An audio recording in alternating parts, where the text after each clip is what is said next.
Good evening. We'd like to call the regular city council meeting on January 12, 23 at 6 p.m. to order. Thank you all for being here. Roll call, we have Councilwoman Pacheco, Vice Mayor Payne, Councilman Black, Councilwoman Pack, and on the phone we have Councilman Nilsson with us, and Councilman Dixon is excused as he is not in a great cell phone service area. With that, we would like to go ahead and have the Pledge of Allegiance led by Councilwoman Pacheco, followed by our invocation by Gloria Montero. Thank you. I pledge allegiance to the flag of the United States of America and to the republic for which it stands, one nation, under God, indivisible, with liberty and justice for all.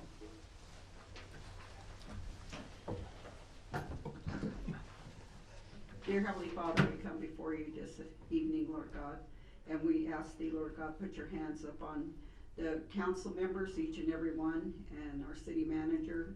Father, the agenda that is going to be done tonight, Lord God, we just put it in your hands because you have to say so, Lord God. And Lord, we ask thee to bless our law enforcement officers, Lord God, and our military personnel, Lord Jesus. Touch each and every one that are here, the council members and all their families, Lord God.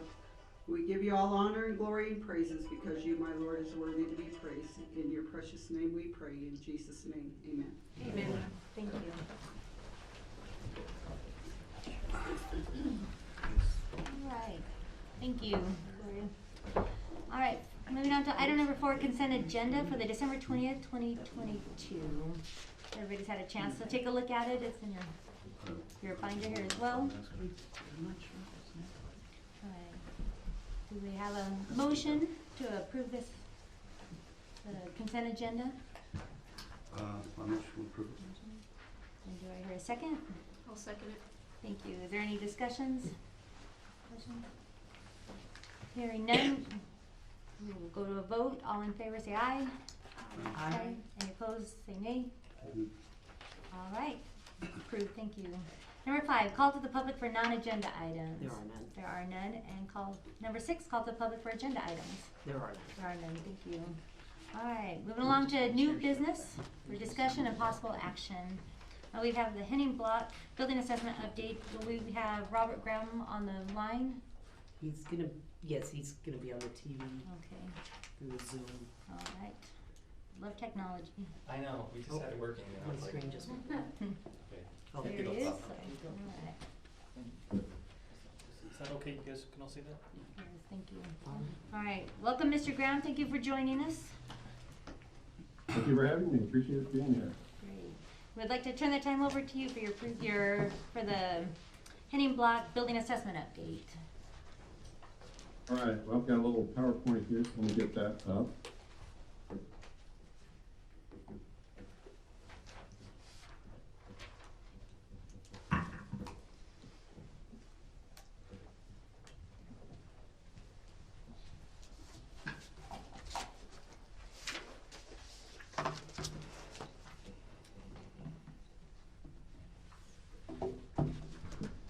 All right.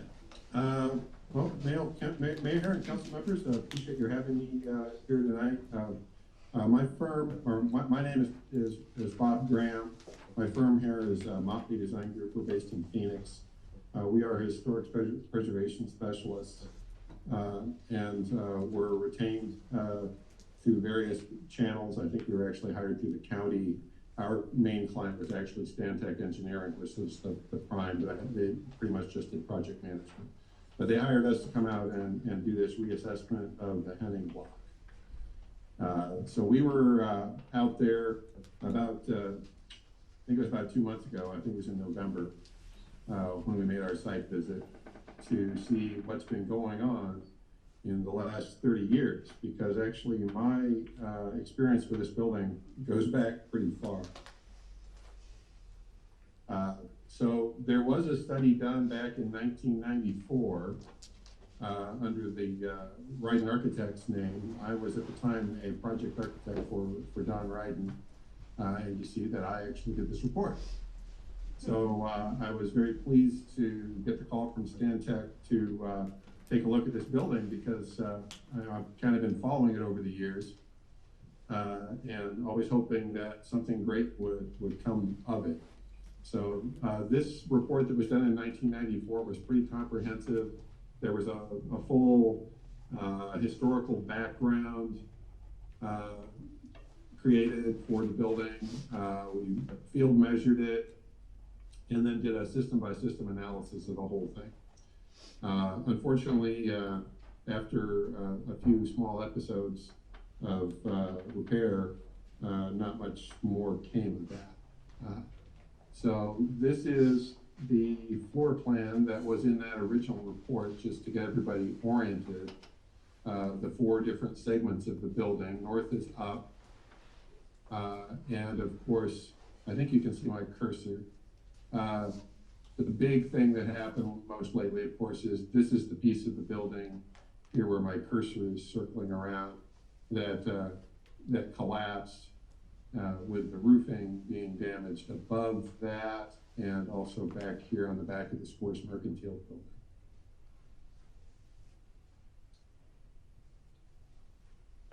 So since I was out there 30 years ago, and you can imagine how time flies, it doesn't at all seem like 30 years, but it has been. That obviously the facades have been stabilized as far as being boarded up and painted. You've got those nice temporary exhibits up there to try to give it some kind of life. The roof was redone completely about 20 years ago, I think it was. And a portion of the back wall of the Bucket of Blood, which is of course the one over here on the far east end, was reconstructed with concrete block. But since that repair work was done, it doesn't look like much of anything has been done. And so the deterioration we've seen in broad strokes, we've got damage to the masonry work below the windows. So these window sills down here, the wall bracing on the east side, we found that had rusted out at the bottom. And of course, the collapse and the wind damage that I mentioned in the prior slide when we were looking at the floor plan. So in a little bit more detail, the main things that we looked at and we focused on when we were on our site visit were these big picture structural issues, because that's really the thing that changes over time. So 30 years ago, all of these stones that were on the facade were still there. And so obviously bad things are happening because we have entire stones that have been lost. We've got whole bricks and pieces of bricks that have been lost. And this is just a sampling of 2 of the areas. Pretty much every window has some deterioration under it. So the good news is that's not really a structural problem at this point, because it's under a window, right? The part that really matters structurally is where the wall's coming down. So this portion of the wall, I'm hoping you can all see my cursor as I'm going around this portion of the wall. These are the structurally important things as far as building stability goes. Not to say that this doesn't need to be addressed, because it does. Deterioration just tends to accelerate and get worse. Now, the other cracks we see on the building on the bottom part of your screen, these look like pretty big cracks here. Here's that's on the east side of the building towards the back of the Bucket of Blood. Strangely enough, these look about the same 30 years ago. So while you may be initially concerned about these big cracks on the back of the Bucket of Blood, and mostly has to do with that east wall, and the fact that steel bracing that's on the east side of the building is actually doing its job. The structural engineer is very happy to see this bracing there, but that's why there's such a concern when we see over here on the right, on the far bottom right photo, we discovered that several of those have been completely rusted out at the bottom. So that's just a consequence of them being embedded in dirt, right? If you go by there, it just looks like the dirt comes right up to those poles. That the ideal solution there would actually be have a concrete pier where these things were resting. Or rather than having earth contact, it's the earth contact and the moisture that's given us the problem with that. So that these cracks that you see are not a large concern right now. Third from left on the bottom here, that's the west wall towards the front. And we're just really showing, that's the adobe wall. There are portions of the adobe wall. This has been exposed for as long as I can remember, but it has eroded a little bit because of the fact that there's no plaster on certain portions of the wall. It's inconsistent, but it's really been fairly minor erosion. It's something that can be pretty easily fixed at this point, just with a surface coating of more adobe. But this is the kind of thing that's going to continue to get worse and worse if we don't get that wall plaster reconstituted so that it's a continuous protection. Now, of course, the big thing in everybody's mind, I'm sure, is this. So fortunately, it looks like your town forces have gone in and shored up this roof, because those shores that are inside of the building are about the only thing that's holding this up. So this needs to get addressed post haste, as I'm sure everybody is aware. So this is not a big surprise. Everybody, I think, is aware of this part of the building and that being a concern. Simple answer is it just needs to be replaced. I'll get to that in my recommendation, exactly what we would do for that and what we would recommend. Back here is the back of the bucket of blood. That wall that is been replaced with concrete blocks some 20-ish years ago seems to be in pretty good shape. It just doesn't look too good because concrete block is not the best historic looking material, but fortunately it's in the back. And it is structurally a positive feature. Now on the roof, we had found that it's, your winds up there in Holbrook are notorious, and it looks to me like the wind just came from the south and just peeled up the back. So in the upper left photograph, you see that's the roofing that was above the collapsed part of the wall. It probably, I would guess, led to the wall collapse through water coming down into the wall. At any rate, most of the roof you can see over to the left, it's all still there. It's just this section here, which is maybe 200, 300 square feet that blew off. Of course, while that's open, that's all going to get weathered and it's just going to continue to get worse. So we need to get that covered up. Over on the right is the part to the back of the Squirks Mercantile building. It's quite a bit larger area, but it's the same situation, and you can see that the decking of that back part of the building is just boards, which I'm sure it's the historic material. But my guess would be that the nails that held this roof on are not really grabbing into these boards. So the mechanical attachment of the roof is just making it a real easy thing for it to blow off, and that's something that we probably should address in the future, is to make sure that if we're mechanically attaching this roof onto the structure, that we're doing it in a way that's not going to just blow off, that we have a good secure attachment.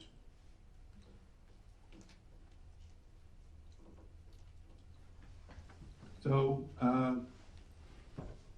this list of recommendations is really the things that I would say are to get the building back to a stable condition. Obviously, the original report that recommended lots more things that have to do with restoration and all of that. There's a lot more that would have to be done in order to reuse the building. But I think, we always are playing triage in the historic preservation world. what are the most important things we need to do to make sure this building doesn't disappear or collapse? And we already had some collapse because of just some continuing deterioration. So the main things are rebuild the walls beneath the front windows, replace the stones at the base of the east wall. I didn't really discuss that, but that's something that the east wall, if you go by and look at the bottom of that, you can see that it's like coved out. That hasn't changed much in the past 30 years, but it's not a good thing, and it's you know, essential to the stability of that wall, and it's probably partly why those steel braces are needed. Item 3, I would recommend, it's pretty simple. We cut off those steel braces about a foot above grade and dig down and put a nice concrete footer in. Now, I keep asking my structural engineer, what would it take to get rid of these braces so we don't need them? And the answer is we really need to do some very major structural work inside the building to provide bracing for the wall. So so they may be a little bit unsightly, or people might think that, gee, that doesn't have a good historic character to it. But right now, they're really important to keeping that east wall from collapsing. So the easy answer, like I said, is to cast a nice concrete footer where those things are, create an attachment for them, so that it looks to me like the part that's above the dirt is pretty solid. It's just the part that rusted out because it was in constant contact with the dirt. So we would provide a footing. In the back, this is something that Ted mentioned, that if the town would really like to kind of get some of the big picture exterior shell things done. So what would we possibly do with that concrete block wall in the back? And great thing about concrete block walls is that they're very good structurally, and they would be very easy to put stone veneer on that so that it looked like it did. At least it would look contemporary or compatible would be probably a better word with the rest of the historic architecture out there. And likewise, this piece of wall that we would reconstruct, we can't rebuild that out of stone.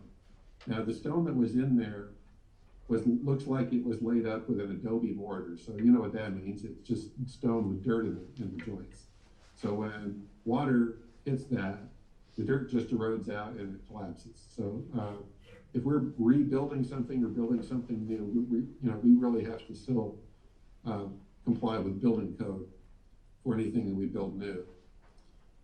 So we would recommend that we reconstruct that wall out of concrete block and then face it with stone.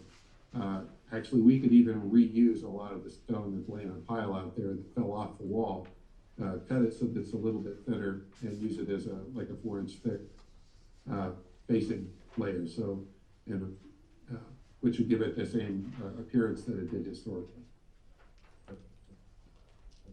The west wall, which is the adobe wall, west wall of the Square Mercantile building, it just needs some fairly minor adobe work, and then it needs to be plastered.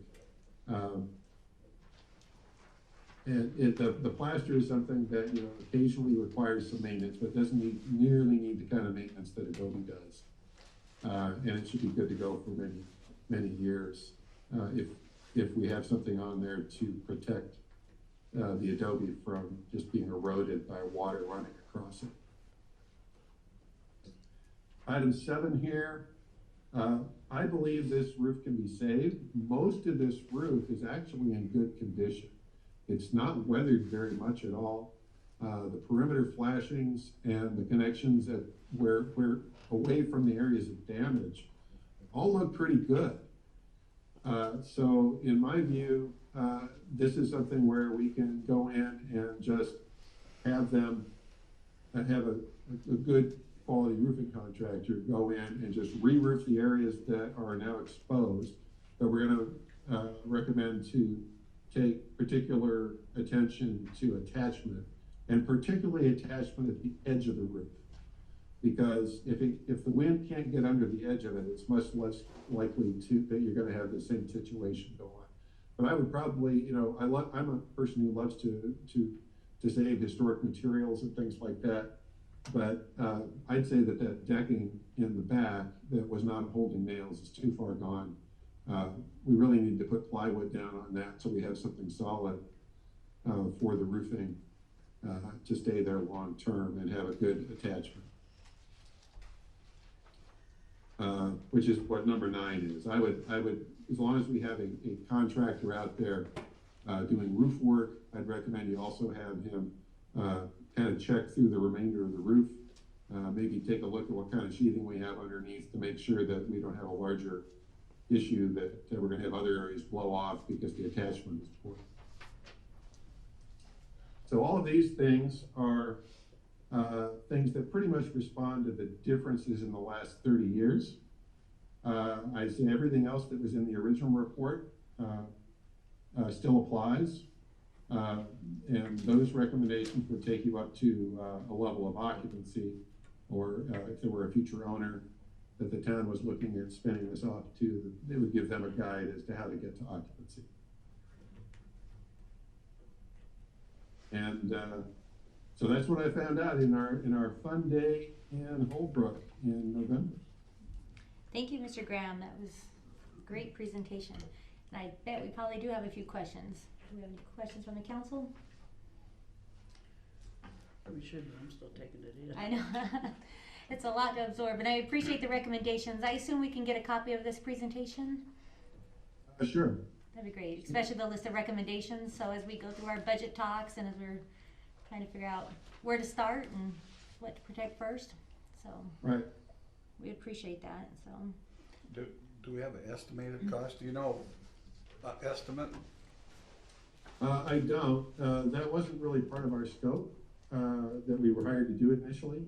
We were just the plan here. When Stantec originally approached me with this project, they came at me with, "We want you to give us a proposal to design a full stabilization exterior rehab of this building." And about all I could tell them is, I can't give you that proposal because I haven't seen it in 30 years, and you tell me there's all these things that have happened to it. I don't know the scope of my design services. So the real purpose that we did just this first step was just that. It was so that we could scope the project and give them a more accurate proposal for future work if they elect to go forward with that. we appreciate that. Councilwoman Pacheco. Is this gonna be an issue that would occur in the future, knowing that it's right next to the railroad, which can cause some of that foundation problem as well, along with being at the riverbed and the sand? I mean, the ground itself right there is probably not the best either. Which, like you said, it's impressive that it's not much different than 30 years ago, correct? Which Yeah, I had that same concern. I should mention that the structural engineer that works with me is Mel Slaisman. Mel has been working with me as long as I've been in business. He is the original engineer who looked at the building 30 years ago. And he was out there looking at it again, and it really doesn't look like ground vibration or moisture intrusion from flooding or whatever you might have with water table, things like that. Doesn't look like it's been affecting the building. Everything I see is a result of water coming out of the sky and sitting around and doing bad things that way. Good question.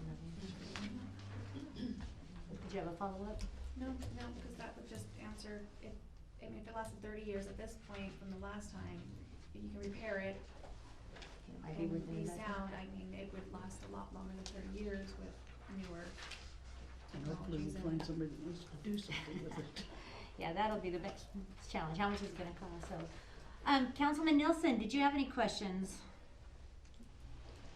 No, I'll be in PowerPoint till later. Okay, Thank you. thank you. All right, any additional questions or comments? All right, Appreciate it. Mr. Graham, we do appreciate it. It was a great presentation, and so. Okay, thank you for having me again. It's always a pleasure to see what things are going on in your great city. All right, thank you. All right. With that, we'll go ahead and move on to item number B, code enforcement update. This was at Councilmember Black's request. We'll turn it over to him. Yeah, I just basically have a question for Ted on that one. I think, first of all, where are we on that as far as hiring a code enforcement? So, I talked to staff, the recommendation is that we can handle it with the current staff that's in place, so we will not be hiring anyone. Our current staff will pick up the duties. I disagree with that. And here's why. I mean, I know that's your job, and I know that, let me find it here. I mean, we've got handouts now on what's expected of a code enforcement Chapter officer. 3, paperwork. And, That's the policy.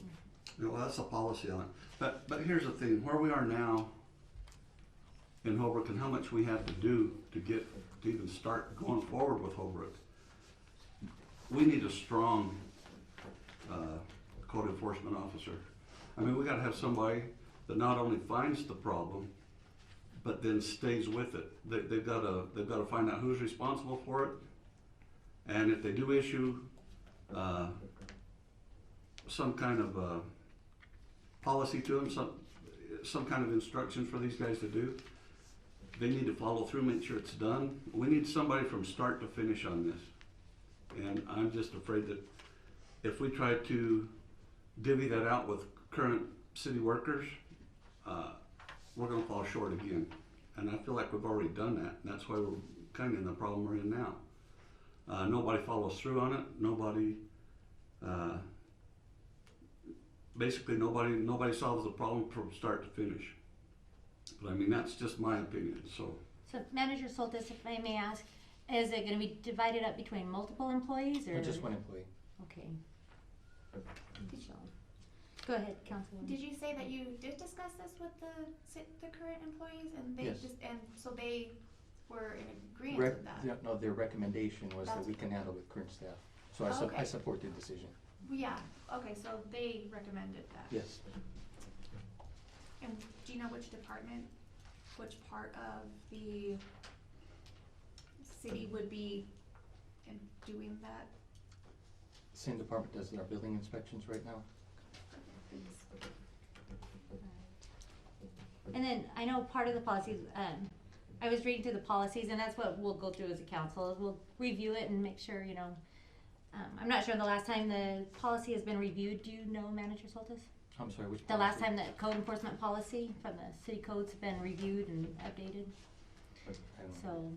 So that's something, so we've given each council member a copy of that. Take a look through it. If that's something we feel like, if it's working, we can leave it alone. If we feel like maybe there might need to be some tweaking to make sure that we're hitting the code enforcement the right way, then that's something we can address at a work session. So we can look at this between now and the next meeting. Correct, Okay. yeah. So this is not tonight.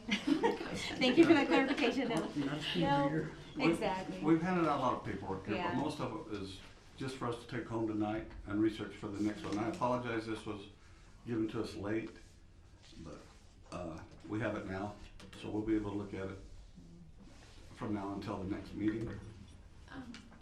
Were you suggesting that the city open a position to hire, or what was the Absolutely. behind of it? Absolutely. Okay. From where we are in Holbrook right now, because if you remember right, we've done this in the past. We've hired city employees to do code enforcement. And look where we are now. That is a big job. That's not a little job. That's not something you could split up between employees and think that you're gonna make a big difference, because there's too much to do in it. If you read through this pamphlet as you get time, you'll see that there's a lot to it. So, I mean, I know the process of when you get a violation and when it's brought to someone's attention, but for the public, would you be able to explain what that process would be? Like, say it was my yard, and how would I have been addressed to do that? So that might be a good question for Manager Soltis. What is the process? Say someone's in violation. Can you explain a little bit about the process? I think it's probably a good idea to have council have opportunity to go ahead and review this and then do this in a work session. At that point, everybody would have opportunity to know what's going on. I could talk to the various points in the chapter and answer questions that council has. Everyone will be prepared that way. It mentions it is a long It's a process. long process. It is a long process, so. In here, it does mention there's a civil hearing officer as part of this. Do we have one that's designated with the city at this point? No, we don't. Okay. So, okay, so with that, so, you know, the recommendation is maybe looking into potentially hiring a full-time person if needed. If after we've looked through the policy, we feel like. Well, that recommendation, I think, after we've looked. That's what I'm saying. Yeah. I said, we're gonna look We through don't this. make any recommendations. There's no action item tonight. I mean, I understand what Councilman Black is saying, that would be his preference.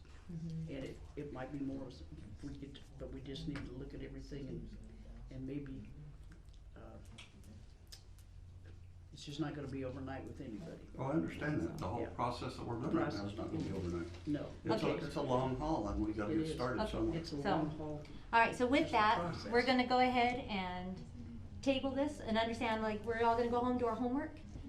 This might be something we can put on the January 23rd work session. We need to check our video. Apparently, we're not getting out. Right, it's not working. Okay.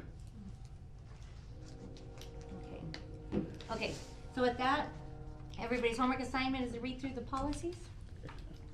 Mark it up, and we're not forgetting it, we will just come back prepared to move on potential action items on a future date, so.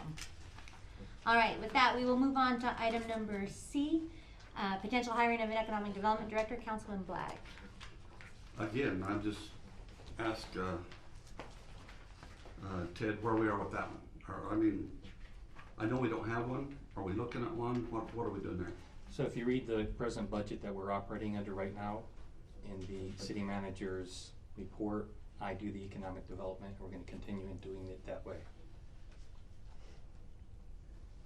One of the things that we really need to be thinking about is before we start talking about spending money and hiring people, we need to get into the budget process. When we get into the budget process, you'll have a better feel for where we are financially. When I got here, we didn't have any money. We were running our funds in the hole. With the, and I'll talk a little bit more about it, but with the increases that are coming down the line with minimum wage increase, we're talking about significant expenditures. We also have some potential new legislation that's coming out. All these things would be properly discussed during the budget time. So, And that's in what, a couple of months? May, in May. most cities start, they said about 6 months ahead of time, they start setting their goals and start talking their budgets, cause it could be a process. And like I said, we've got ideas and plans, we got new council, and it's like, we've got, you know, different priorities potentially, and so, and we do know when we learned about it at the league conference, they said, right, it's gonna be where your priorities, there's gonna be give and take, and we understand that. And so, we'll decide as a council, so we will add, you know, the feasibility of an economic development director when it comes to budget talk, so we will address that during that time. All right, You know what, I don't think that's in our, Kathleen, I don't think that's in our purview. I think we make the policy and the city manager runs the city, right? I don't think we can tell him who and how many to hire. we cannot say who to hire, but we can say if there's a specific department head we feel like it's important, we do have the right to ask for that. However, we still have to do concessions potentially in a budget, and that's the thing, you've gotta give somewhere. And so if we feel like economic development is something we need to spend more money on as part of the budget process, we will say, how can we spend more money for economic development? We do know there'll be concessions. That's part of the process. That's why it takes, you know, most cities a few months to debate it amongst council and decide, you know, in the end where the consensus is. And, you know, there's a good chance it won't be a uniform, you know, a unison, I can't talk tonight, sorry. Unanimous. A unanimous, thank you. A unanimous decision, but however, we work together as a council together. We do the best we can, and then we move there. But you're correct, Councilman Nelson, as we do not direct the manager in who he can hire, but we can talk about department heads, is what it says per code and charter. Councilwoman Pacheco, did you have a comment? Oh, I was just thinking of budget again, like with the with code enforcement position, I mean, minimum wage is pretty high, so that one's gotta compensate as well. Yeah. And there's some that's two alternatives. positions that would need to, And that's I where think we that's- get creative. But a lot of them. the point is, it's not just the minimum wage, when they go up, everybody else has to go up, so that we don't get behind with the upper positions, or even what was entry level, 5 years ago, now they've got 5 years' experience, so we don't want them at the same rate. So in other words, plan for some long nights when it comes to budget talks. Yeah. So, and that's what it's gonna come down to. Yes, Councilman Black? Well, I just looked at that and I looked at, Ted says he's the economic development director and that's fine. But when I'm reading this, it says where, Manager Soltis has mentioned in the past that we were part of the APS prospector page. Well, I look at the APS prospector page and there's absolutely nothing on there for Holbrook. So, somewhere we're lacking a little bit. We got dropped off maybe. What Yeah. is that in our packet as well? No, but I can get you that information. You said the APS process. Do you have a- Yeah, Arizona Prospector. It's an APS sponsored economic page. And when was the last time, when was this that you were discussing that you said it's not on there? Is that updated It's or not as of how right long? now. Yeah, it's not on there right now. I see. Yeah, Do you have a website on that, Kathleen? yeah, Here's it's, Matt I Street. believe it's just Arizona Prospector. You can Google APS Arizona Prospector and it'll pop up. Okay. So.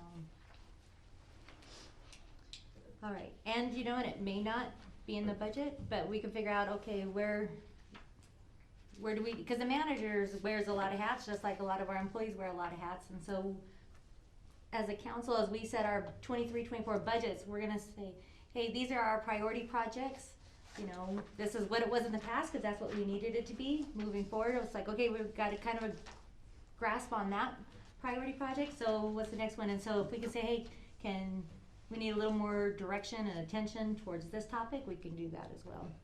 So it doesn't necessarily have to be a full-time person, as long as, we can feel like we're satisfying what we need to make sure we're prospering as a community, and we've got the ability to go to the meetings to entice people to economic development.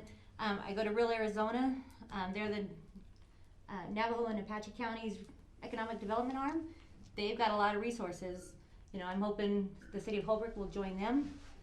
And with that can relieve some of the pressure off of our manager. And so we'll talk about that later. I think I'll ask them to come do a presentation for us, because that might be a way to relieve some of that economic development pressure. So. Yeah. I just feel like when you said that we have a lot of priorities that we would need to discuss, I mean, you get an economic developer in a town that you're still trying to repair past issues. 30-year-old buildings. Yeah, I mean, you're trying to throw a brand new engine in an old car and you're still trying to fix the first car, trying to fix the shell first. Well, then you decide, are we fixing the car or are we getting a new car, right? And so that's what the decisions we've got to make as a council. I'm saying it over. I'm saying, because you see it. No, I meant No. I meant as far as putting money towards a bucket of blood, or do we take that money and do we put it towards something else? That's all it is, I meant. Then you deal with are you trying to preserve history or are you just gonna knock it down and start something else? Welcome to being a council member, huh? And we're never gonna please everybody, because we don't have an unlimited budget, and that's what it comes down to. Even So, if we did, we wouldn't please you. that's true, so. But we can try. You bet. We can try, and that's the thing, we're gonna move forward, we're progressing, later, and we're gonna don't just worry. keep moving ahead, so. All right, thank you for that. All right, item number D, under new business, is update on access to cemetery plots. Councilmember Black.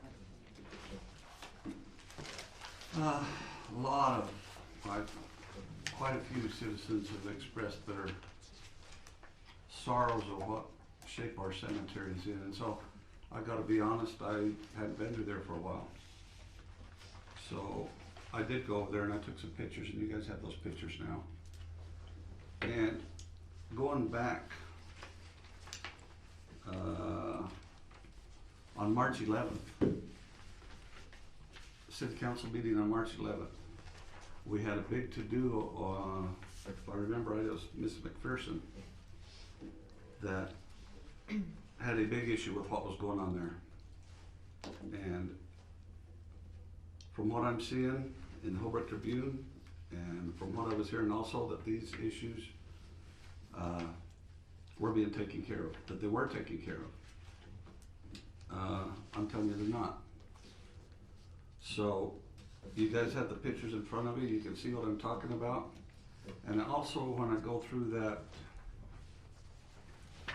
March 11th,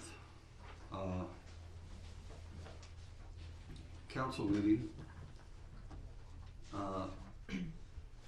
if I get down through there,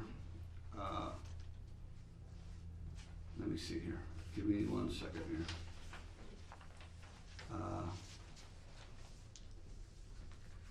It says we were blaming it on the cemetery staff and where did I lose that at?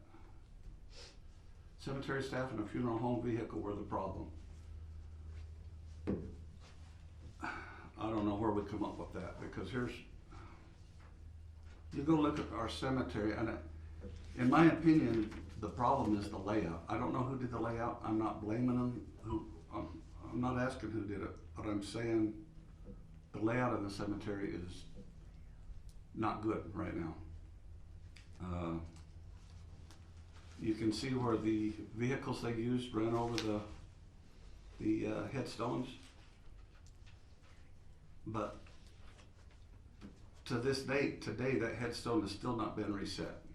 And if that was your family and you went there today and looked at that headstone, I think we'd be in trouble. So, am I blaming it on somebody? No. But I do have suggestions that we can move forward with. I mean, somehow or other, they have to get access to dig these plots. I understand that. But right now, all the plots on that'd be the east side of the cemetery, the ones that we're still selling, I guess, or is that right, Ted? We still got plots that we haven't sold there on the east side? So that's our brand new section that we just created. We just Okay. added 308 new plots. Okay, and I see already on the northeast side there that we're already digging, there's already been burials taking place there, right? Mayor Smith, so you could probably, our clerk could probably address a little bit about where we're at as far as plots, the old plots. The old plots, the section right before that new section you're talking about, Yeah.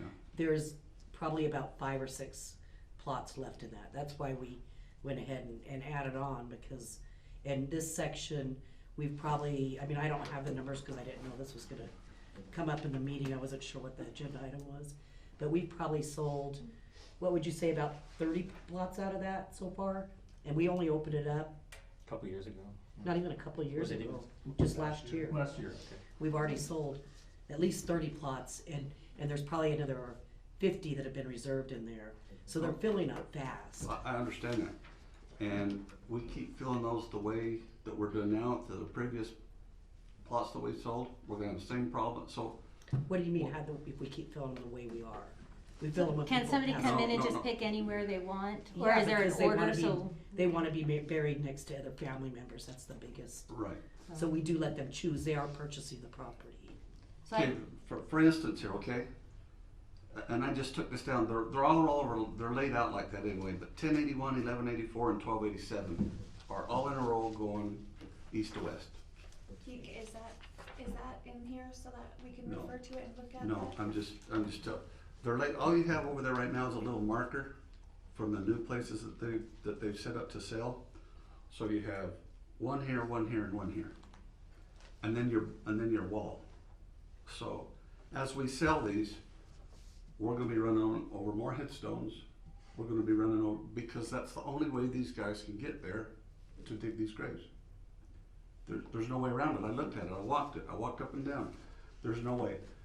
There is a alternative right now that I think they could use to go from, it's kinda hard to explain unless you look at it, but to go from north to south, Napa knows what I'm talking about. To get that equipment to dig these graves right now, they could put a gate where you have the chain link fence going up to your office, going up to your building. If we put a gate right there where that cinder block meets that chain link, they have access right there to get into some of those graves without running over. Am I correct there, Napo? Minimize it. Pardon me? It would minimize it. I mean, you're still gonna run into that. You Yes, will, So but- let's do this, let's wait for Manager Soltis to get back. At this point, then we can ask him to look into it, to maybe find us some solutions. Well, that is a And solution. I know, there you go, so, That is one solution. The So- other solution is to try, if, I can already see that graves are being dug on that northeast side right now. So pretty soon, as you go further,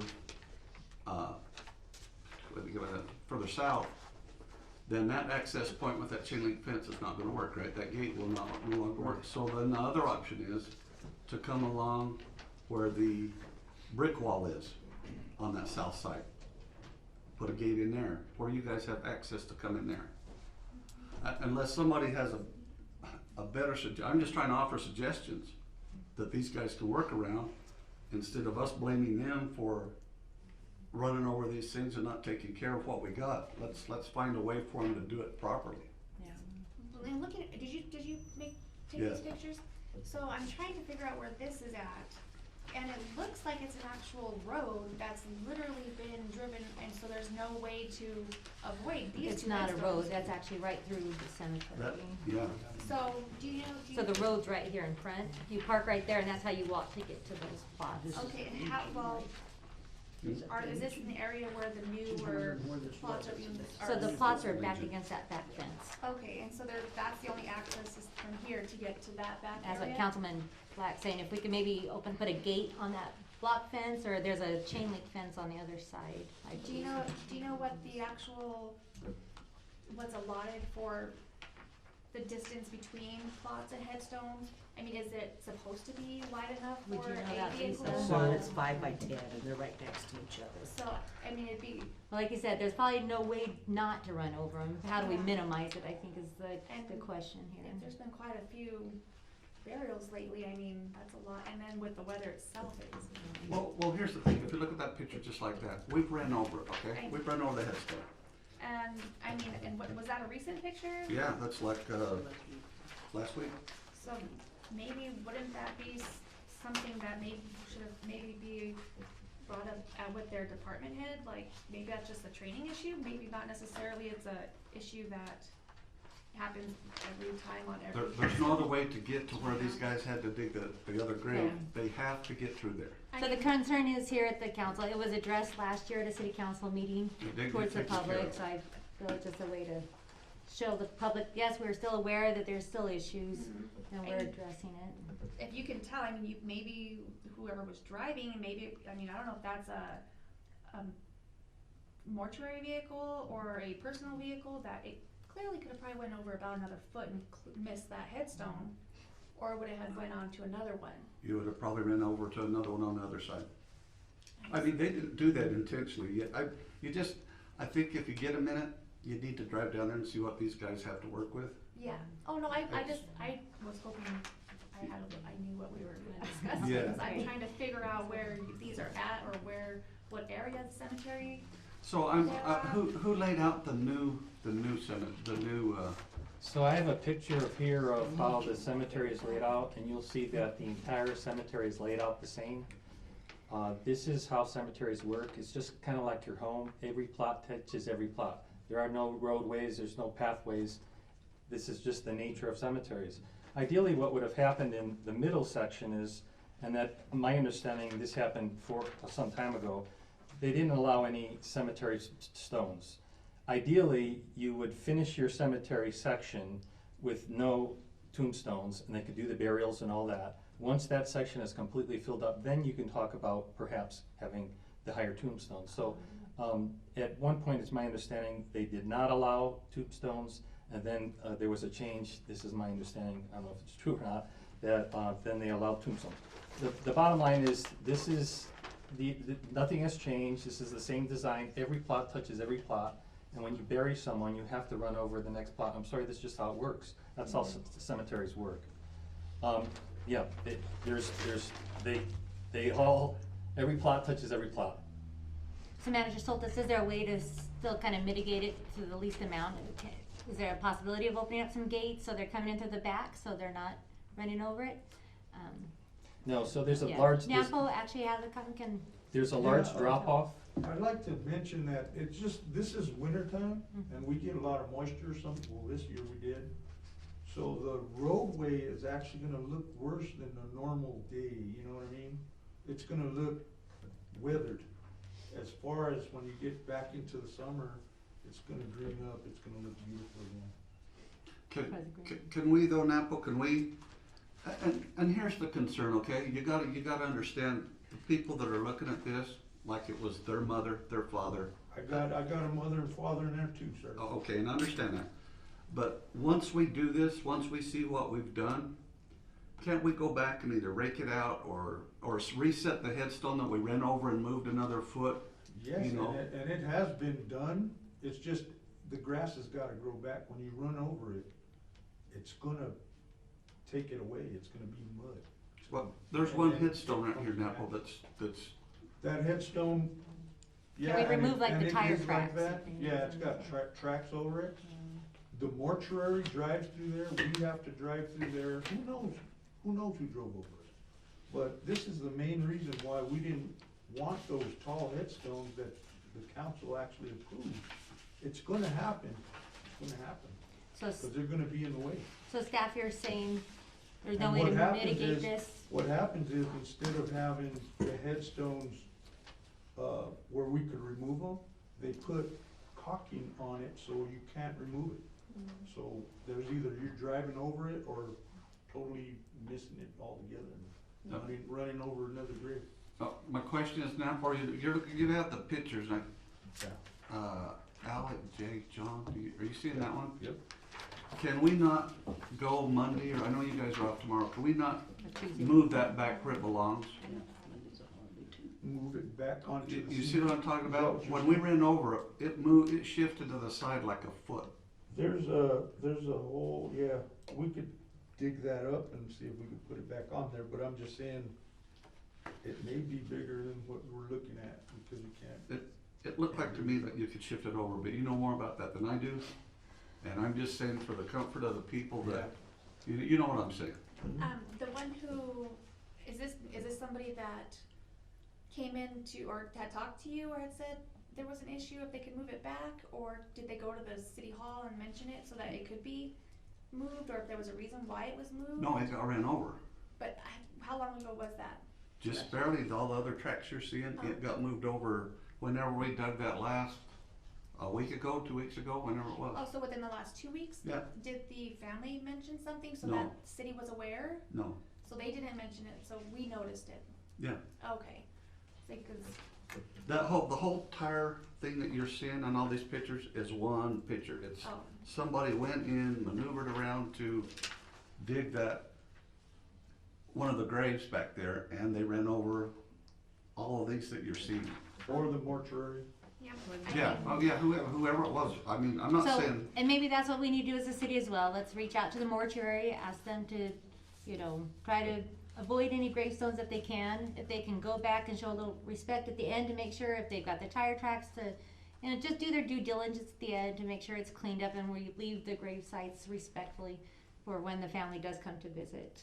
So, and if staff, if there's any other options out there to kind of mitigate it, if we can come with the backs, for some of the newer plots, in the meantime, because there's still a lot of empty spots there that they won't be running over, so any way we can, decrease it, we would appreciate it. If you open that back gate, the people that we have to access it, they're gonna complain. So it's just minimalizing the complaints, really, that's what you're doing. Yeah. So if I can just say, And if you got a person that's very vocal about it, it's gonna come here.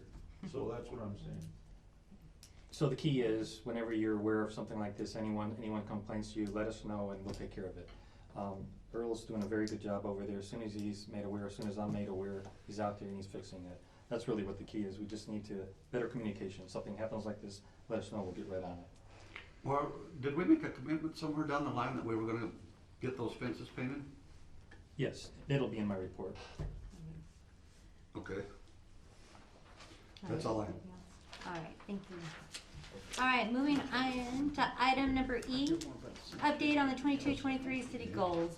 And with this, I know we've got 3 new council members that have expressed interest in making sure we're all up to date on what the goals are now, so when citizens ask us. Manager Soltis, would you be prepared to share those 23 updates like you did a few months back? Sure, yes. Thank you.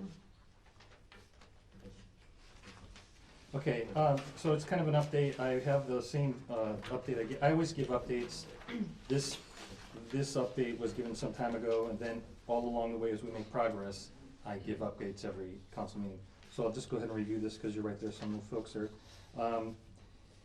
The first one has to do with the fire department. We had budgeted money for a new fire rescue truck. Unfortunately, for whatever reason, apparently there's a computer chip that hasn't come in yet, so we're still waiting on that. We had budgeted a 6.5% pay increase for July 1st. We put that into place. We also had other increases due to the minimum wage increase. Minimum wage increase had gone up to $12.80, now $13.85. I have put together a draft budget, and I've calculated for the next fiscal year, we're looking at about a 6.42 cost of living increase. That's going to cost us about $200,000. The following year, cost of the minimum wage is going to go up to $15, so that's going to be another pretty substantial increase. And then the legislature made further changes, and which is going to create some issues for us as far as trying to figure out how we're going to pay it. There is now a cost of living mandate in the minimum wage, so it's going to go from 15 cost of living up, and up. And again, the dilemma that we have is it just bumps everybody up. Right now, we're minimum wages. We weren't even paying salaries to employees that were working here 5-10 years. So it does bump up the whole scale again. So next year, I'm projecting a 200. Does that mean we lost him? Oh, yes. Should I recall it? Yes, you Try probably to should. hang up. Just turn the volume down for now, yeah. So again, for next year, I'm looking at about a 6.42 increase. This is early on in the process. Our cost of living is based on a year. It goes through May. So at the end of May, we'll have a better feel what that cost of living is going to be. But right now, we're looking at about 6.42, about $200,000. We had budgeted funds for redoing the taxiway. That has been moved out another fiscal year, but we will be doing some. Welcome. We will be doing some airport work. I just completed a grant for, what do they call it? If It you adds are the longevity, host, doing crack press sealing and Arne- putting a please seal enter over the top of it. Whereas a number of our other Thank grants you. There is were, one other participant in the conference. Sorry. no, that's okay. All right. Please Are you, announce Thank you. yourself. are you there, Mike? Yeah. Okay, good. So we will have about $180,000 worth of the work at the airport, and that $4.6 million project is being bumped to the next fiscal year. At the golf course, we have plans to remodel the bathrooms, and also the museum in the back. That'll be started and hopefully completed before the golfing season starts. We haven't started that project yet because we're working on others. We're also still working on the driving range. Hopefully, we'll get that driving range ready for the next golfing season. Yeah, 1 second, please. Could you back up to, you said you're, pardon me, redoing the restrooms, Yes, and what was that after that? the museum in the back, The little petroglyph park. the petroglyph, Oh, the one oh, Mike had put together. I thought we had a museum. Yeah, no, it's a mean the little height? museum if you will that Mike put together. Yeah, okay, We'll put some paint there and maybe redo the carpet. okay, No, good question, thank you. thank you. We budgeted an increase for the Historic Society Chamber of Commerce and Fairgrounds. We went from $44,000 to $50,000. They received that increase July 1st, and I'm hopeful that we will be able to provide another increase this fiscal year. The Bucket of Bud buildings, basically, you just had a update. We budgeted $250,000 out of the lodging fund to do the stabilization project. The lodging fund can only be used for tourist-related activities, so we can't buy a police car or a fire truck or something like that with those lodging fund dollars. State law requires that they only be used for tourist-related activities. And again, as you had heard, we're just looking to stabilize the structure. We just don't want it to fall down, basically. The rear wall fell down, the roof needs to be replaced. That's all we're looking at, stabilize the structure so we maintain our history. In the Parks Department, the next project over there is tile work, a pool cover, concrete work, floor resurfacing, and a new heater. We've started this several months ago. Again, we're having supply issues. Hopefully, though, we'll be able to get that project done before the summer. Police department, we had budgeted for a new roof. The new roof has been installed. We budgeted also for a new cooling unit in their storage unit. The cooling unit in there wasn't keeping up, so we have just installed that new unit, so that's been installed. We had budgeted $600,000 for additional revenues to go into the PSPRS fund. Great news, I just received the update on PSPRS and the numbers in December. Our debt was $6,817,289, so 6.8 million, and that has dropped to 6.1 million. So we're pretty much on track. Our goal is to decrease the PSPRS liability over a 10-year period, and we're tracking well with that. In the streets department, they've been crack sealing as they usually do this time of the year. They have one more month of crack sealing that they'll be doing. In the meantime, we're working on trying to work with the county for chip seal, slurry seal, fog seal once they get done with the crack sealing. And right now our department head is trying to make arrangements and coordinate that activity. The problem with a lot of the things that we do is it's very difficult to get people to do this work. They're coming out of the valley, so the best way to get them to come up here is to coordinate with like the county or coordinate with other communities, and that's what we're working on.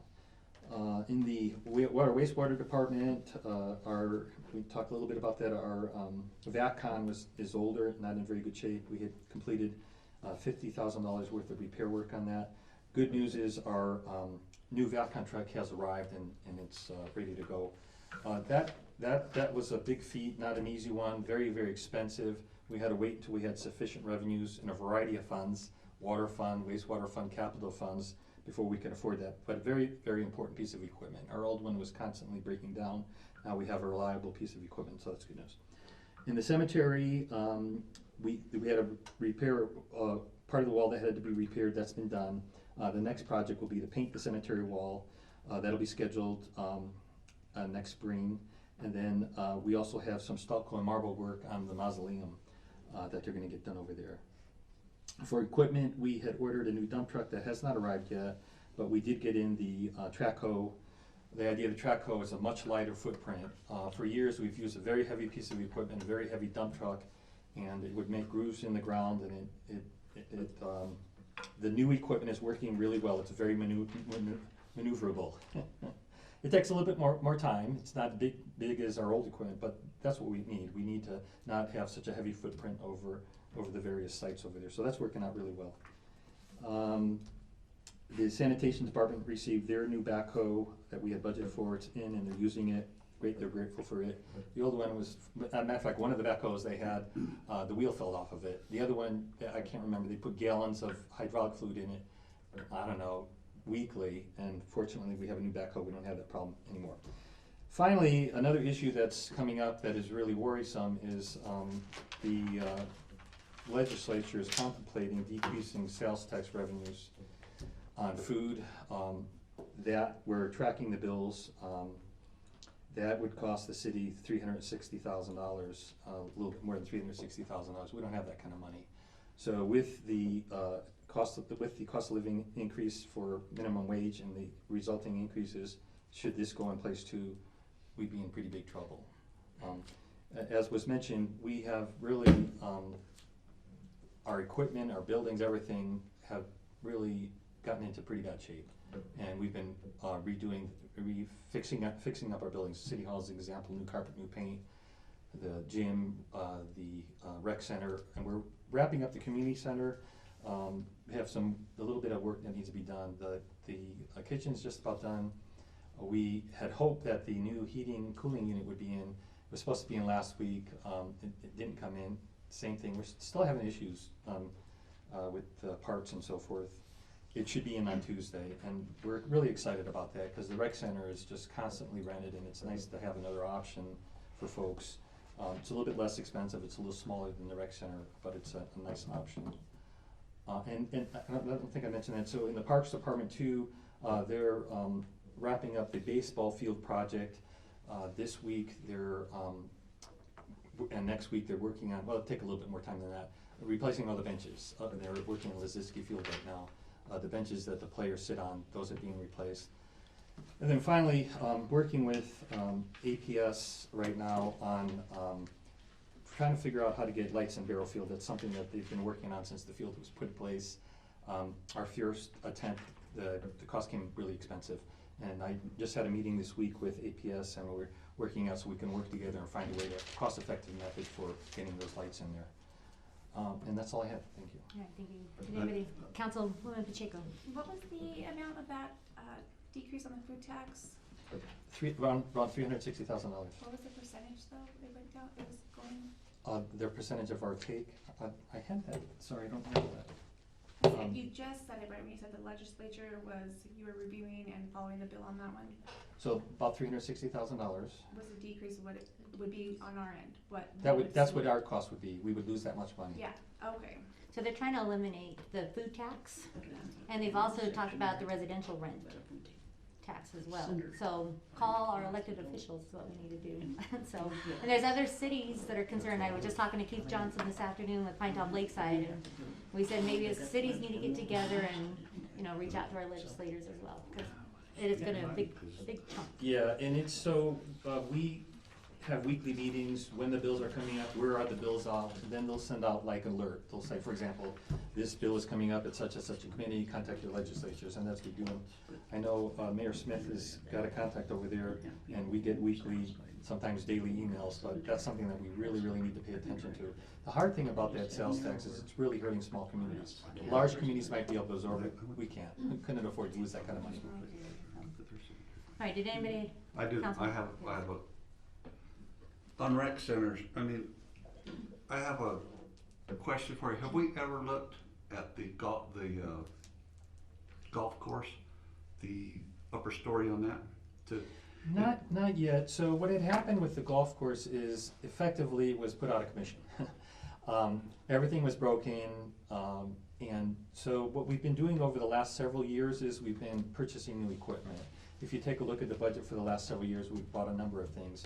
For example, next year we'll be looking at golf carts. We bought golf carts, we bought lawnmowers, greens mower, and so forth. So we're step by step building the golf course back up. And as we're doing that, we're seeing increased usage over there.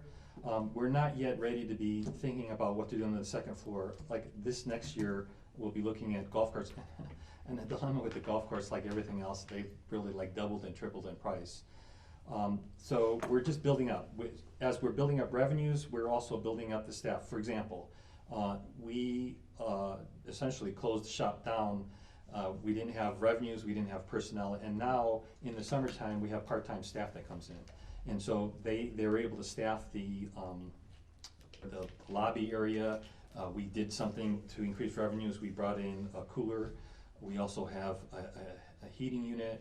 We have a microwave so we can increase revenues, and that's really working out really well for us. But we haven't got yet to whether or not we'll do something upstairs. We're still working on the basic stuff.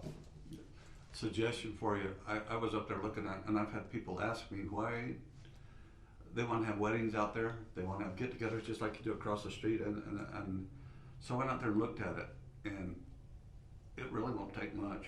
Yeah, so one of the issues, well, you know, did you take a look at the restrooms? Yeah. I didn't happen to go in there. Yeah, no. go take a look at the restrooms. It's hard. All of our restrooms look like that. Look at those, and I'm always told take a before and after picture, but sometimes I can't take the before picture.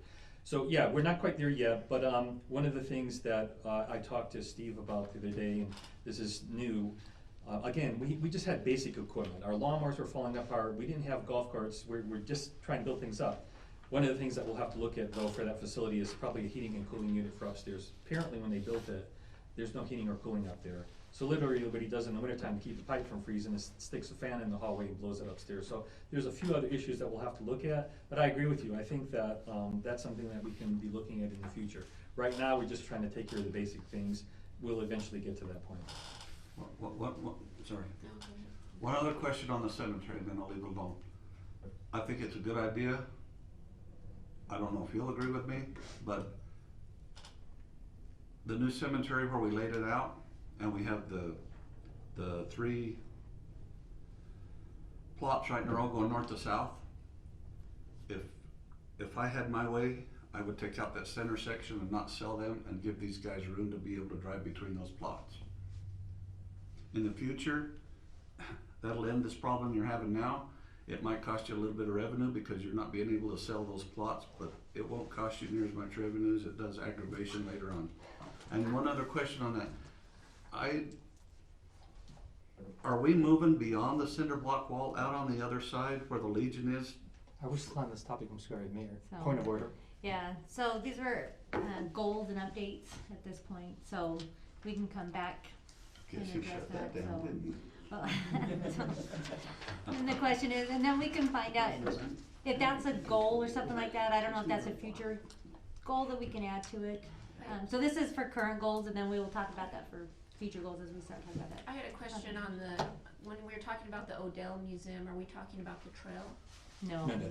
Okay. So what happens right now is when our tour guide gives a tour, the first thing that she does is she'll go to the golf course shops, let them use the restrooms. Behind the lobby area is, if you will, the Odell Museum. Different pieces of material that Mike had picked up. And he's got little, so he's got little display cabinets. So we're trying to get that area fixed up. So basically what it is they could sit, gonna get a sofa, it's gonna get cleaned up. They could, we'll have posters up on the wall, and things like that. So we're just gonna get that section cleaned up.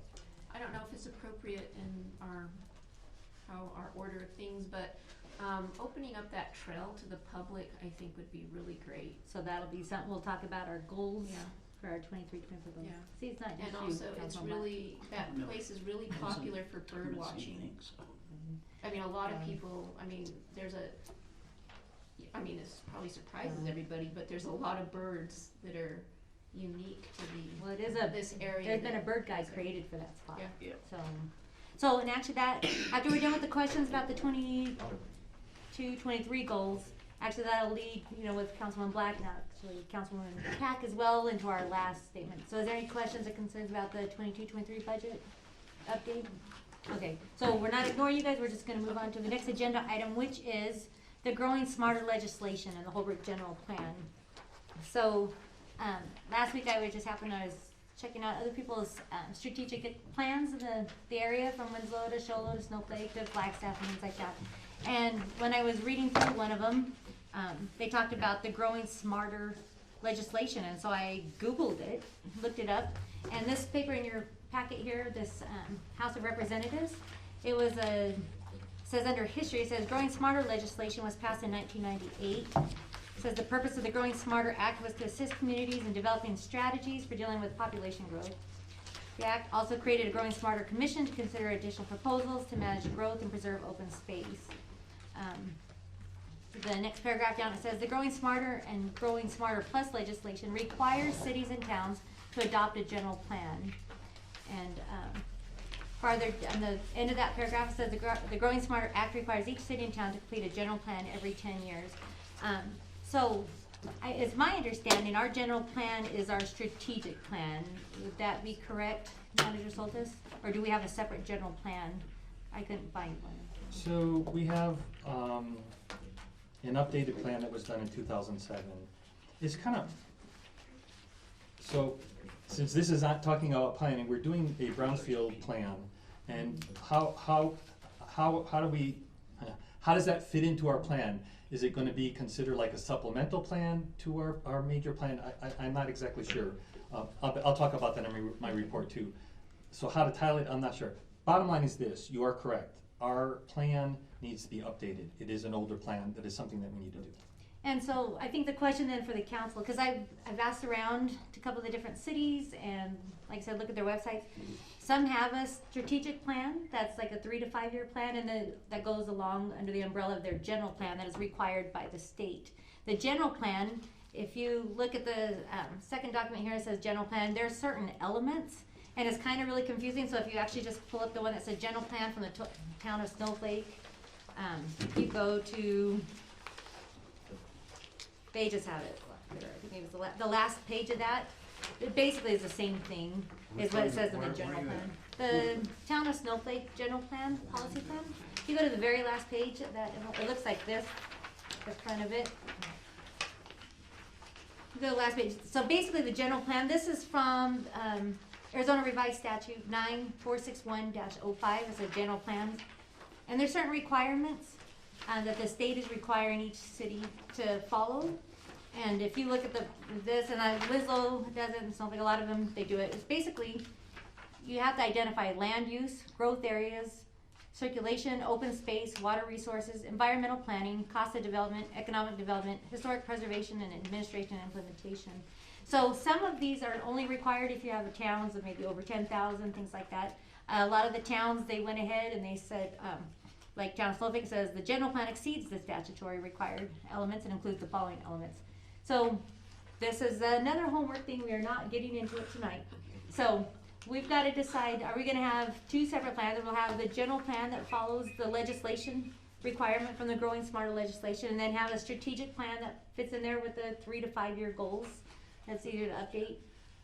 Or do we just make our general plan our strategic plan, because it's required to be updated every 10 years, but with an annual review, mostly with an annual review. And with it also, there's these general plans, they're going to be a lot of work and a lot of citizen input and business things like that. Councilwoman Pacheco, I know you have something to ask. Where is this in our charter? So, Or is that something that, If it's a state requirement, it supersedes the charters. I see, and that's in the general plan as well?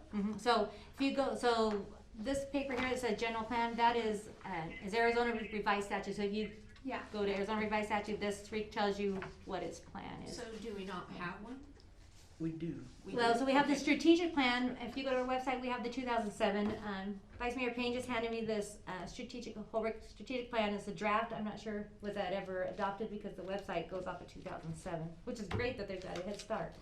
So, And it's I see. what we've been trying to do now. Oh, you know what? I think I was around for this one. Yeah. You know what? I think I actually put this together. It was right after Jason Fouts came in, and I started meeting with each council member when I was here. So, that's funny. So, and then, because that was one of my last days, sorry. I'm like, wait, there's a lot of things missing. It was just basically, like you said, just an outline of where to start and things. But this time it did not have the general plan No, and doesn't things in have there. It those doesn't have those. So there's a lot of elements missing. I didn't know about the general plan until recently. So with this, we're gonna go home, do our homework on general plans and strategic plans, and then this will definitely need to be, so I don't remember which town I was looking at, but they started like in April 2021, and they actually adopted it in February 2022. So this is not a document we're saying, hey, Manager Soltis would like to have this done next month. You know, we're not doing that, and we're not saying this is all on him, and we're not saying it's all on the council either. This is a community effort. Some cities, and I won't say which official I was talking, not elected official, I was talking to somebody today at a meeting, and they said their general plan went to vote, to the vote of the people, because he was telling me that the first one didn't pass. And I was trying to do some research, because I said, I thought it was only populations over 10,000. And he's like, I don't know. So that's something we need to research. And so they were under the impression his town had to be over, had to go to, the general plan had to go to the vote of the people. So if Manager Soltis, if you can help me track down that research on that one, yeah. So like I said, this is a long-range project, not to be overwhelmed, but I think it's important that we keep these in mind as we create our strategic plan and our goals for the year, that if we're gonna do this all, we might as well do it right from the start, make sure we're hitting all the elements we need to. Let's do it the first time around. And so, like I said, I'm sure you guys looked at this and be like, we're gonna be here forever. We're not. So this is the end of my 2 cents on it. Does anybody have any questions that I probably won't be able to answer, but we can look into, or concerns about it? Yes. Put something on the agenda. How do we do it now, or? You can reach out to Manager Soltis and ask him to add it to the agenda. Okay. So, yep. And I apologize for not having these. I had sent a link when I sent the agenda items, and I didn't send an attachment, so I apologize, Manager Soltis. I should have added the links so you guys, or the actual documents, so we had these earlier. However, we probably wouldn't change much tonight. We weren't still going to discuss it too much, because it's going to be hours and just trying to figure out, do we need to hire a firm? I talked to a couple of different cities today, this afternoon, and a lot of them, for their first time through, hired firms to get you through it, because it is such an in-depth. I mean, what I gave you tonight are little bite size, and they are literally bite size. Most of them are 100-page plans. So go through them. You know, these are just ideas. We're going to be unique, but it's nice to kind of see how other people approached it. We can say, you know, we don't want to look anything like them. We're going to approach how we want. However, we still have to hit what the general plans of the Arizona Revised Statute tells us we need to. So with that, we got lots of homework. And yeah, reach out to Manager Soltis if you'd like to add an item to the agenda. So, all right. Any other questions or concerns tonight? All right. That is the end of new business then. All right, we'll move on to number 8, summary of current events. I'll go first. I attended the Transit Advisory Committee for the White Mountain and Four Seasons Connection Transit Systems, where they discussed ridership, stats, and a 5-year study between communities, commuting options in the region. They do have a few pickups here in Holbrook, specifically kind of they come to the county a lot, and they have right there at Circle K at the Greyhound, and they also have a spot here in Buffalo. Holbrook's not a member of it. They've tried to recruit us for years. When I worked with the city of Holbrook years and years ago, trying to get Holbrook to see if we wanted to join in, I said it's going to come down to cost. It depends on how many people are actually riding it. They say there's like 150 people from the county, but that could be 10 people 15 times that month just going back and forth to work, you know what I mean? And so that's something we can keep in mind as we go through the strategic plan. You know, transportation may be an issue that we need to talk about. If it's a concern to our citizens, then it's a concern to us. So we'll keep that in mind. I also attended a Real Arizona meeting. Like I mentioned earlier, it's Navajo and Apache County's economic development arm. They're finalizing their branding, their marketing strategies, and their websites. So they're still in need of a few more high quality photos for Holbrook and any information that they want to share. Especially they said they'd love to say, hey, look at this blighted building and this is what we did to fix it, and that hopefully to entice other people to say, hey, look what you can do in our area. So they want to get us on that website. So if you guys have any high quality photos, Or saloon. yeah, that's right. Reach out to us. Reach out to me, and I'll pass it on to the committee there. So, and lastly, I spoke with Amanda Ormond. She's with the Just Energy Transitions. She serves as the co-director of so we call it JET, the acronym, Center at ASU. So they focus on working with communities that are affected by coal plant closures. And she's expressed an interest to come up and maybe share some of the resources that they have. So she's hoping to come up at the end of February. I'll let you know when she's able to come. But it's nice. There are resources out there for communities, and we should take advantage of all that we have. So with that, that is the end of my updates. Whew, I'll turn the time. She's ready to go home. So I have, actually, would follow under the current event. So Change Point will be purchasing Howard and Johnson. Anyone heard of that? I have heard of that. So- And I just got out of a board meeting yesterday, but it will be 42 rooms that they'll be what making. kind of board meeting were you at? A board Change meeting Point. with Change Point. With Change Point? Uh-huh. So they will be putting a clinic up there and doing additional housing. But I'll probably be able to Keep us updated on that. keep you updated on that. But that's exciting for us. So, to hit on that, when you said they are purchasing 42 So, rooms, so actually, we're not allowed to discuss. So this Oh, should no, be no. just an update. Okay. No, Sorry. do you know what they were, what they bought their Howard Johnson or James Point did, and they're gonna turn into a That- clinic? Yeah, that's what they're planning on doing. And I was under the impression I was okay to share that So- from. So Uh-huh. we'll discuss that more. At this point, I know that's part of their plans, as far as I understand.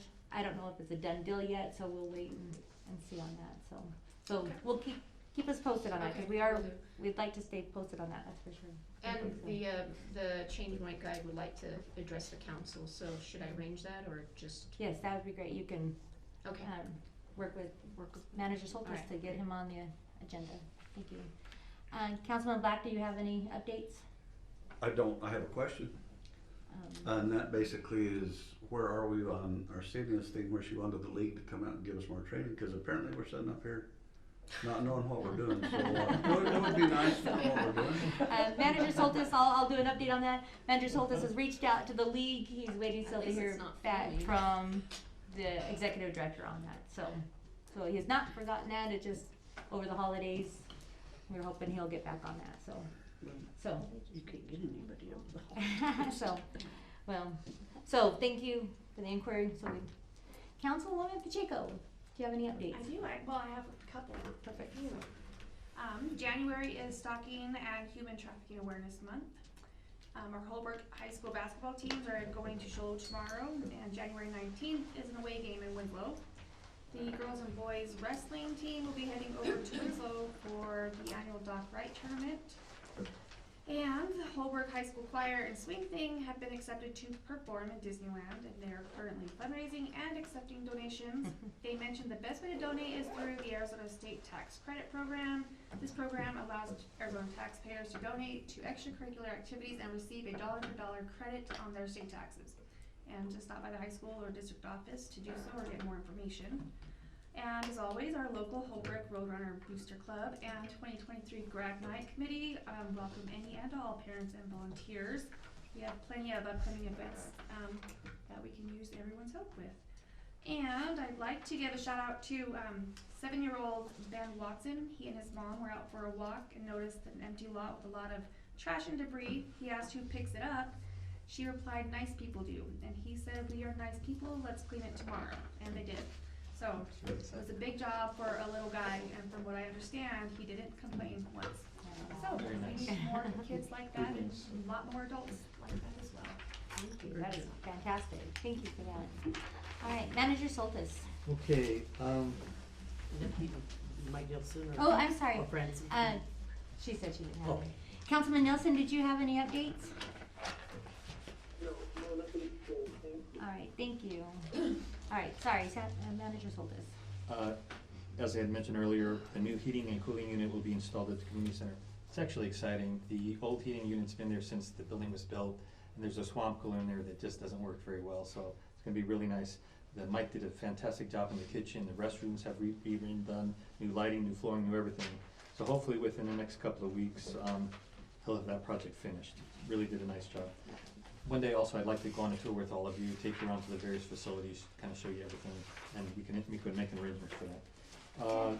So the next project, as soon as Mike finishes up at the community center, we're gonna finish up City Hall, the clerk's office and the office next to it. We've got new file cabinets and things, so we'll do a new paint job and get the file cabinets in place so that our clerk will have more room for doing some filing. That won't take very long, so he'll be able to wrap that up pretty quick.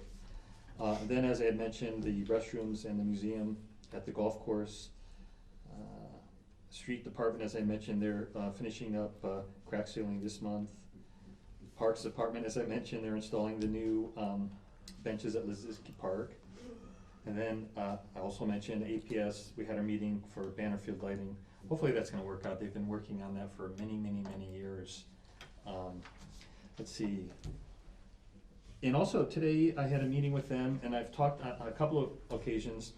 They have a really good rebate program, LED lighting, HVACs, and so forth. And so I'm going to work with them to get some revenues back for some of the upgrades we've done. For example, we just completed installing new double pane windows in the gym. We had single pane windows over there, now double pane. So I'm hoping that we'll be able to get a rebate on that, and a rebate on some of the HVACs that we're installing. As far as upcoming meetings, our auditors will be giving a presentation on January 23rd. And then we have a work session scheduled for Brownfield's area-wide plan on February 23rd. And I'm excited about that. I think it's gonna be a really good opportunity to think about what we can do for the Navajo Hopi historic area downtown here. So they'll come in and we'll do a work session on that. They'll also be doing a work session with the Chamber of Commerce. And Mayor Smith, that's all I had. Thank you. Thank you. All right, with that, number 9, do we have any submissions for written petition? We do not. Thank you. And with that, we will, There's a move. we have a motion to adjourn. Do we have a second? A motion that we adjourn? Thank you. All in favor? Say aye. All right. Thank you guys very much. So as a reminder, the next meeting is January 23rd. So